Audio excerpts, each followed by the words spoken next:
si Mama Mary. Maraming nagpa-picture sa kanya ngayong hapon.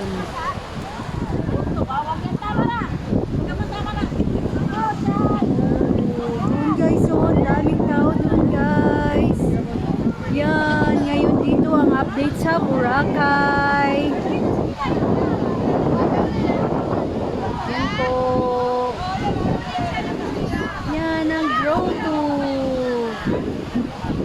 Oh, Mama Mary. Picture ako kay Mama Mary.